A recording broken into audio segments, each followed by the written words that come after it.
سورہ بقرہ کا 12واں نمبر بسم اللہ الرحمن الرحیم سورہ بقرہ کا 12واں نمبر رکوع ریکارڈ کر رہے ہیں، اور یہ کلیئر تب ہوگا جب 11واں رکوع اس سے پہلے والا وہ دیکھیں گے۔ اس میں فرشتوں کی سلائڈس ہیں، فرشتوں کی، اینجلز کی، اور تو پھر یہ سمجھ میں آئے گا۔ یہ اس 12ویں رکوع میں 97 سے لے کے 102 97 سے لے کے 102 تک آیتیں آئیں گی۔ جس طرح اللہ تعالیٰ نے حضرت آدم علیہ السلام کو امتحان میں ڈالا تھا، اور جس طرح سے اللہ تعالیٰ نے حضرت لوط علیہ السلام کی قوم کو امتحان میں ڈالا آج سے 4000 سال پہلے، اور جس طرح سے اللہ تعالیٰ نے حضرت موسیٰ علیہ السلام کی قوم کو امتحان میں ڈالا اور انہوں نے بچڑے کو معبود بنایا 3500 سال پہلے، اور جس طرح سے اللہ تعالیٰ نے سلیمان علیہ السلام کے وقت میں یعنی کہ 3000 سال پہلے لوگوں کو امتحان میں ڈالا، اور وہ شیاطین سے کفر سیکھتے تھے۔ کفر منع کفر کلمات، وہ سلیمان علیہ السلام کے دور میں شیاطین ان کو سکھاتے تھے، یہ بھی ایک امتحان تھا۔ اور جس طرح سے بابل میں یعنی کہ جو آج کل کوفہ ہے، بابل میں بیبیلون میں 2 فرشتے آئے تھے اور انہوں نے لوگوں کو امتحان میں ڈالا، اور ان کو 2 فرشتے جو بابل میں لوگوں کو بلیک میجک، کالا جادو سکھاتے تھے۔ یہ لوکیشن ہے حضرت لوط علیہ السلام کی گاؤں کی، جس کا نام تھا سوڈوم۔ یہاں سے لفظ پڑھا انگریزی کا سوڈومی، یعنی کہ بدفعلی جو مرد آپس میں کرتے تھے حضرت لوط علیہ السلام کی قوم میں۔ تو وہاں پہ 2 فرشتے آئے تھے ان کو عذاب کرنے کے لیے، وہ ان کے لیے ایک امتحان تھا۔ یہ فرشتے آئے تھے وہاں پہ حضرت لوط علیہ السلام کی قوم کی طرف، ان کو خوبصورت لڑکوں کی شکل میں ان کو امتحان میں ڈالا تھا، جس کے بعد عذاب آ گیا تھا حضرت لوط علیہ السلام کی قوم کے اوپر 4000 سال پہلے۔ یہ حضرت سلیمان علیہ السلام نے اللہ تعالیٰ سے دعا کی تھی، یعنی کہ 3000 سال پہلے، کہ اللہ تعالیٰ وہ مجھے ایسی حکومت دو جو ابھی تک کسی کو نہیں دی۔ تو ایکسٹرا آرڈنری ان کو حکومت جو پاور دیا تھا اللہ نے حضرت سلیمان علیہ السلام کو، اور جن وغیرہ بھی ان کے دربار میں ڈسپوزل میں دے دیے تھے، انڈر کمانڈ حضرت سلیمان علیہ السلام کو دے دیے تھے اللہ تعالیٰ نے۔ اور وہاں پہ جنہوں نے یعنی کہ شیاطین نے پھر اپنا کام بھی شروع کر لیا حضرت سلیمان علیہ السلام کے زمانے میں، اور لوگوں کو وہ کفریہ کلمات سکھاتے تھے۔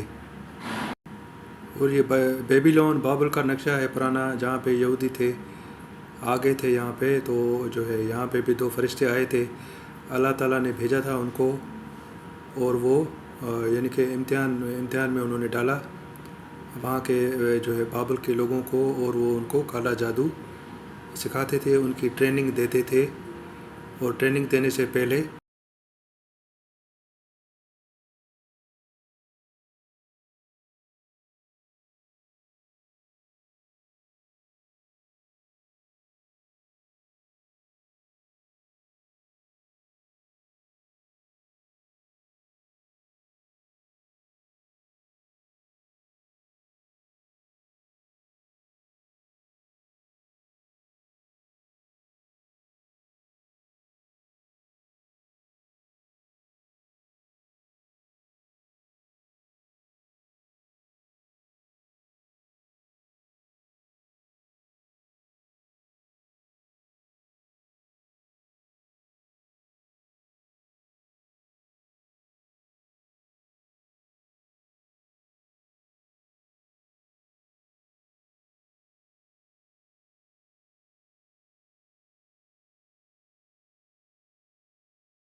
بسم اللہ الرحمن الرحیم۔ پچھلے رکوع میں یعنی کہ 11ویں رکوع میں ہم نے پڑھا تھا کہ بنی اسرائیل کے خلاف جو چارج شیٹ تھی، الزامات اور پروفس تھے بنی اسرائیل کے خلاف، وہ ہم نے پڑھے تھے 11ویں رکوع میں۔ ابھی 12واں رکوع ہم پڑھ رہے ہیں۔ اس 12ویں رکوع میں چار فرشتوں کے نام ہیں اور ان کا ذکر ہے۔ 2 فرشتے حضرت جبرائیل علیہ السلام اور اس میں جبرائیل علیہ السلام اور میکائیل علیہ السلام، یہ 2 فرشتوں کے نام آئیں گے، اور ہاروت اور ماروت 2 فرشتوں کے نام آئیں گے۔ یہ اس میں 97 اور 98 آیت میں 97 اور 98 میں کافروں کا ذکر ہے۔ کافر کون ہے، ان کے نام آتے ہیں۔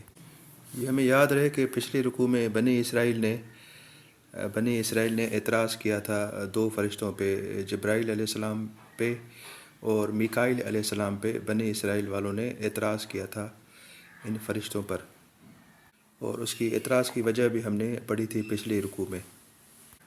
تو یہاں پہ جن لوگوں نے ان دونوں فرشتوں پر اعتراض کیا تھا تو ان کو اللہ تعالیٰ نے 98 آیت میں کافر ڈکلیئر کیا ہے، کافر۔ حضرت جبرائیل علیہ السلام پہ یہ اعتراض انہوں نے کیا تھا بنی اسرائیل نے کہ جو ہے حضرت جبرائیل علیہ السلام بنی اسماعیل میں قرآن شریف کیسے لے کے گئے ہیں، ایک یہ تھا اعتراض۔ اور حضرت میکائیل علیہ السلام پہ بنی اسرائیل کا یہ اعتراض ہوتا تھا کہ یہ حضرت میکائیل جو فرشتے ہیں یہ ہمیشہ عذاب لے کے آتے ہیں بنی اسرائیل پر۔ یہ 2 اعتراض تھے۔ یہ ہم نے اس کا تفصیلی ذکر پچھلی رکوع میں ہم نے پڑھا ہے۔ اور اس کے بعد 99 آیت میں فاسقون کا ذکر ہے۔ یہ فاسقین یا فاسقون لفظ اکثر آتا ہے قرآن شریف میں۔ تو یہاں پہ جو 99 آیت میں ٹرانسلیشن اس میں ہے وہ ہے فاسقون کی بدکار، یعنی کہ جو لوگ جو روشن دلیلیں آیات جو نبی پاک صلی اللہ علیہ وسلم پہ اللہ تعالیٰ نے نازل کی، جو لوگ روشن دلیلوں کا انکار کرتے تھے ان کو بدکار یعنی کہ فاسقین یہاں پہ کہا گیا ہے 99 آیت میں۔ اور اس کی نیکسٹ آیت میں یعنی کہ 100 آیت میں 100 نمبر آیت میں فردر ڈیفائن کیا گیا ہے، ڈسکرائب کیا گیا ہے، یعنی کہ جو اوپر بدکاروں کا ذکر آیا ہے، بدکار جو تھے فاسقین، اس کو فردر ڈسکرائب کیا ہے، ڈیفائن کیا ہے 100 نمبر آیت نے۔ یعنی کہ جو لوگ پھر اس میں ایک عہد آ گیا۔ عہد کا مطلب ہوتا ہے کووننٹ، کہ یہ لوگ یعنی کہ پہلے فاسقوں کی بات ہو رہی ہے کہ یہ لوگ یعنی کہ اس کے بعد والی آیت میں یہ لوگ جو کوئی عہد قرار کرتے ہیں تو ان میں سے ایک جماعت اس عہد قرار کو توڑ دیتی ہے، اور بلکہ ان میں سے اکثر ایمان سے خالی ہیں۔ یہ 100 نمبر آیت ہے، یعنی کہ ان کو ایمان ہے ہی نہیں۔ یہ اس کا جو ہے 100 نمبر آیت میں یہ اس کی میں تفاسیر میں میں نے چیک کیا، اس میں میں نے چیک کیا کہ یہ کون سا عہد قرار کا اس میں ریفرنس ہے۔ تو اس میں یہ 2-3 ملے ہیں۔ ایک تو یہ تھا کہ بنی اسرائیل کا اس میں ریفرنس ہے کہ اس نے عہد و قول و قرار کیا تھا کہ وہ توریت پر عمل کریں گے۔ بنی اسرائیل کا عہد یعنی کہ پہاڑ کے نیچے کہ وہ توریت پہ عمل کریں گے۔ کچھ علماء کرام نے یہ ریفرنس دیا ہے، اور اس میں کچھ علماء کرام نے میثاق مدینہ کے عہد نامے کی طرف یہ ریفرنس دیا ہے کہ مدینے میں جو 3 یہودیوں کے گروہ تھے ان کی طرف ریفرنس نکالا ہے کہ ان میں سے ایک جماعت عہد کر کے مکر جاتی تھی۔ بہرحال یہ کمنٹس میں 100 نمبر آیت میں نے جو الٹرا ساؤنڈ نکالا ہے اس میں یہ ہے کہ یہ لوگ جو ہیں یہ ایمان سے ہی خالی ہیں، یعنی کہ ایمان ہے ہی نہیں، ایمان سے ہی خالی ہیں۔ یہ قرآن شریف میں تقریباً 25 نبیوں کے نام آئے، 25 نبیوں کے قرآن شریف میں نام آئے ہیں. تو یہ اس میں نیکسٹ آیت میں یہ اللہ تعالیٰ نے ریفرنس دیا ہے، یعنی کہ حضرت موسیٰ علیہ السلام سے لے کے نبی کریم صلی اللہ علیہ وآلہ وسلم تک. تو حضرت موسیٰ علیہ السلام کا نمبر جو ہے سینیورٹی میں 15 نمبر پہ تھا، 15 نمبر، اور 16 نمبر پہ حضرت ہارون علیہ السلام، اور اس طرح سے 17-18 نمبر سینیورٹی میں حضرت داؤد علیہ السلام، حضرت سلیمان علیہ السلام، اور اس طرح سے سیکنڈ لاسٹ حضرت عیسیٰ علیہ السلام، اور لاسٹ میں نبی کریم صلی اللہ علیہ وسلم. یہ تقریباً 10 نبیوں کا یہ حضرت موسیٰ علیہ السلام سے لے کر اور آخری نبی تک 10 نبیوں کا سینیورٹی لسٹ ہے. تو اس میں 101 نمبر آیت میں اللہ تعالیٰ نے شکوہ کیا ہے کہ جب بھی اللہ تعالیٰ نے ان کے پاس کوئی رسول بھیجا، یعنی کہ یہ جو آخری 10 رسول ہیں 15 سے آگے آنورڈ، ان کی بات ہو رہی ہے، 15 سے لے کے 25 تک جو رسول آئے. جب بھی کوئی رسول آیا کوئی کتاب لے کے جو ان کی کتاب کی تصدیق کرتا تھا، تو اہل کتاب والوں کے ایک فرقے نے اللہ کی کتاب کو اس طرح پیٹھ پیچھے ڈال دیا جسے وہ جانتے ہی نہیں تھے. اس کا انگلش میں یہ مطلب ہوگا as if there was no book from Allah. وہ جانتے ہی نہیں تھے، as if there was no book from Allah, کہ جیسے اللہ نے کوئی کتاب بھیجی ہی نہیں تھی. اس میں جو عربی لفظ لکھا ہوا ہے یہ لا یعلمون، جیسے جانتے ہی نہیں تھے کہ اللہ تعالیٰ نے کوئی کتاب بھی بھیجی تھی. یہ پچھلی 2 آیتوں میں ان کا بیک گراؤنڈ ہو گیا، کہ جیسے ان کو ایمان سے ہی خالی تھے اور جیسے کتاب کوئی آئی نہیں تھی، یہ حالات ہے. اب یہ جو ہے بنی اسرائیل کا ذکر ہے کہ وہ یعنی کہ ایمان بھی ان کا ختم ہو گیا تھا اور کتاب بھی انہوں نے پیچھے پھینک دی پیٹھ پیچھے. اب یہ دوسرے کاموں میں لگ گئے جس کا ابھی ذکر آئے گا 102 نمبر آیت میں. یعنی کہ کتاب کو پیٹھ پیچھے چھوڑ کے اب جو ہے یہ اس چیز کے پیچھے لگ گئے جسے شیاطین حضرت سلیمان علیہ السلام کی حکومت میں پڑھتے تھے. یعنی کہ توریت کو پڑھنا انہوں نے چھوڑ دیا، اور جو شیاطین ہوتے تھے تو وہ جو کفریہ کلمات پڑھتے تھے تو یہ انہوں نے پڑھنا شروع کیا حضرت سلیمان علیہ السلام کے دور میں. اور یہاں پہ تین گروہوں کا ذکر ہے، اور اس میں ایک حضرت سلیمان علیہ السلام کو اللہ تعالیٰ نے بری ذمہ کیا ہے کہ حضرت سلیمان علیہ السلام نے کفر نہیں کیا. تو باقی جو دوسرا گروہ تھا شیاطین ہوتے تھے دربار میں، تو انہوں نے کفر کیا. یہ اس آیت میں اللہ تعالیٰ نے حضرت سلیمان علیہ السلام کو بری ذمہ کیا ہے کفر سے، اور یہ جو الزام ہے یہ ٹرانسفر کر دیا ہے شیاطین کی طرف، کہ شیاطین کفر کرتے تھے دربار میں. اس میں کمنٹس میں اس طرح ہے کہ حضرت سلیمان علیہ السلام نے اللہ سے دعا مانگی تھی کہ اللہ تعالیٰ مجھے ایکسٹرا آرڈنری ایسی حکومت دو جو آپ نے کسی کو نہیں دی. تو اللہ تعالیٰ نے وہ دعا قبول کر لی تھی، اور جو شیاطین یعنی کہ جن یا شیاطین وہ ان کے انڈر کمانڈ دے دیے حضرت سلیمان علیہ السلام کو، کہ ڈسپوزل پہ وہ شیاطین اللہ تعالیٰ نے دے دیے ان کے ڈسپوزل پہ. اور حضرت سلیمان علیہ السلام ان سے بڑے بڑے کام منع کرواتے تھے. تو وہ شیاطین اس کے ڈسپوزل پہ تھے، اور وہ دربار میں یعنی کہ رپورٹ کرتے تھے، ہوتے تھے وہاں پہ. یعنی کہ حضرت سلیمان علیہ السلام کے دربار میں انسان بھی ہوتے تھے لوگ، اور شیاطین بھی ہوتے تھے دونوں. تو یہ جو شیاطین تھے یہ اپنے کام میں لگ گئے تھے، انہوں نے لوگوں کو جادو سکھایا. اور اسی طرح سے جیسے اللہ تعالیٰ نے اس 102 آیت میں 2 گروہوں کا ذکر کیا ہے. ایک شیاطین کا، کہ یہ وہ جو یعنی کہ جو جن تھے جو ہے شیاطین آگ سے بنے ہوتے ہیں، شیاطین آگ سے جن تھے. تو ایک ان کا کنڈکٹ کہ وہ لوگوں کو شیاطین کفر سکھاتے تھے. اور جو دوسرا گروہ ہے فرشتوں کا، ہاروت اور ماروت، وہ فرشتے تھے.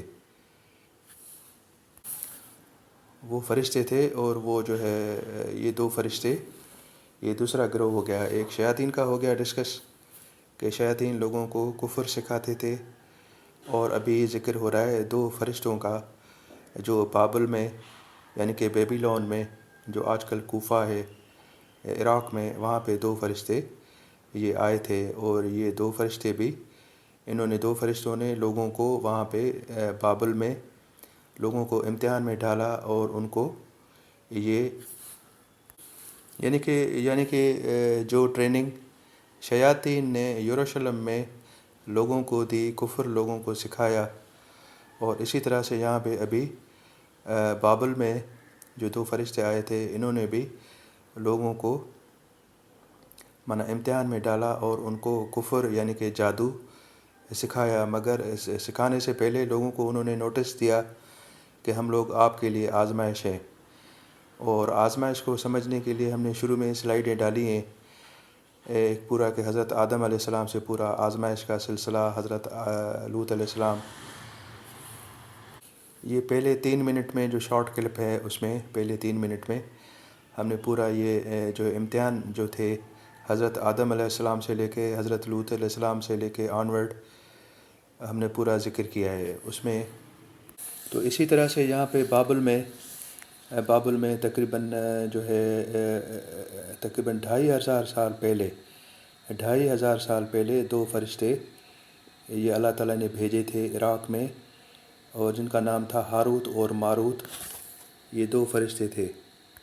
اس میں ذکر ہے کہ جو دو فرشتوں پر اتارا گیا تھا، یعنی کہ ہاروت اور ماروت پر کوئی اسپیشل ریویلیشن آئی تھی جس کا ذکر ہے اتارا گیا تھا. اس کو کمنٹس میں دیکھتے ہیں. بہرحال وہ دونوں فرشتے لوگوں کو تب تک نہیں سکھاتے تھے، ٹریننگ نہیں کرتے تھے جب تک وہ ان کو نوٹس نہ دیں اور یہ نہ کہہ دیں کہ یہ تو ہم تمہارے لیے آزمائش ہیں، تو تم لوگ کفر نہیں کرو. پھر لوگ ان سے وہ سیکھتے جس سے خاوند اور بیوی میں جدائی ڈال دیتے. یعنی کہ یہ ہاروت اور ماروت جو دو فرشتے تھے، یہ پہلے ان کو نوٹس دیتے تھے، وارننگ، اور ان کو بتاتے تھے کہ ہم امتحان لینے کے آئے ہیں، جیسے حضرت لوط علیہ السلام کے وقت میں بھی آئے تھے. اسی طرح سے یہاں پہ بھی جو ہے عراق میں انہوں نے نوٹس دیا فرشتوں نے، اور لوگوں کو کہا کہ ہم فتنہ ہیں، تو منع کیا کہ آپ یہ کفریہ کلمات نہیں سیکھو. مگر لوگوں نے ان سے سیکھے. اس کی بات ہو رہی ہے کیا سیکھا؟ جس سے خاوند بیوی میں جدائی ڈال دیں. یعنی کہ یہ باطل فتنہ، اور جس کی اللہ تعالیٰ نے نفی کی ہے کہ اللہ تعالیٰ کی مرضی کے بغیر کوئی کسی کو نقصان نہیں پہنچا سکتا. اور یہ لوگ یعنی کہ عراق میں یہ لوگ وہ سیکھتے تھے جو انہیں نقصان پہنچائے اور فائدہ نہیں پہنچائے.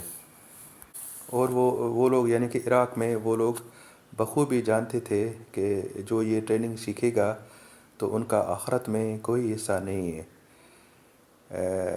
یہ وہ جانتے تھے. اس کا مطلب ہے یہ جو ہے بنی اسرائیل یا اہل کتاب کی طرف ریفرنس لگ رہا ہے. جانتے کیونکہ جاننے کا مطلب ہوتا ہے اہل کتاب، یعنی کہ عراق میں جو سیکھتے تھے یا وہ بنی اسرائیل تھے یا اہل کتاب تھے. یہ اسے ریفرنس مل رہا ہے، واللہ عالم. اور جو وہ سیکھتے تھے وہ بدترین چیز تھی جس کے بدلے وہ یعنی کہ جادو کی ٹریننگ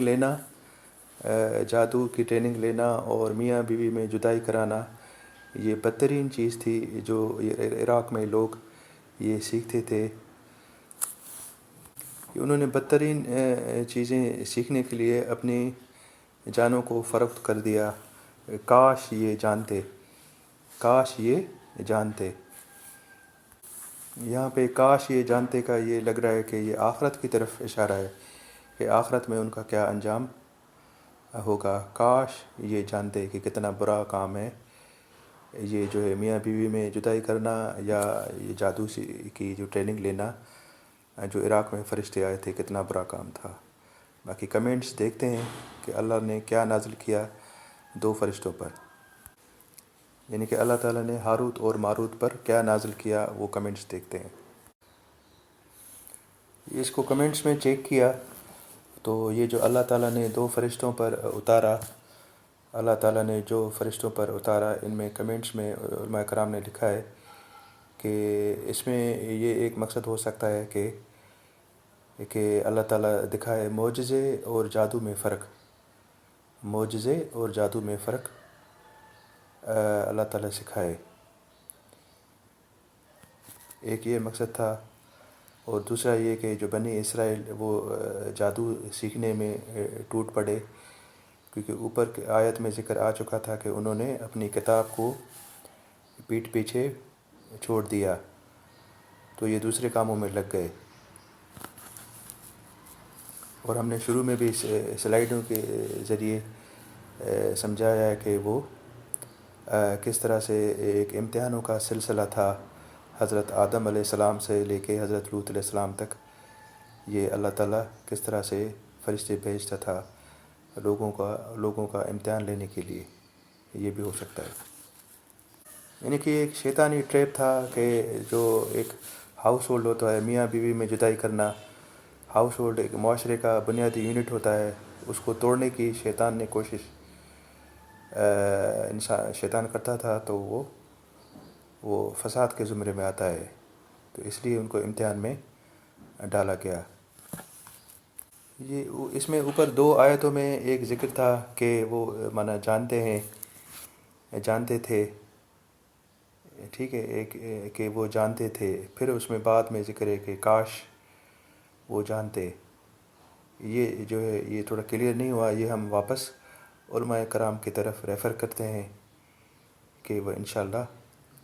باقی تفسیر میں نے چیک کیا، اسلام 360 میں بس اتنا ہی ملا ہے۔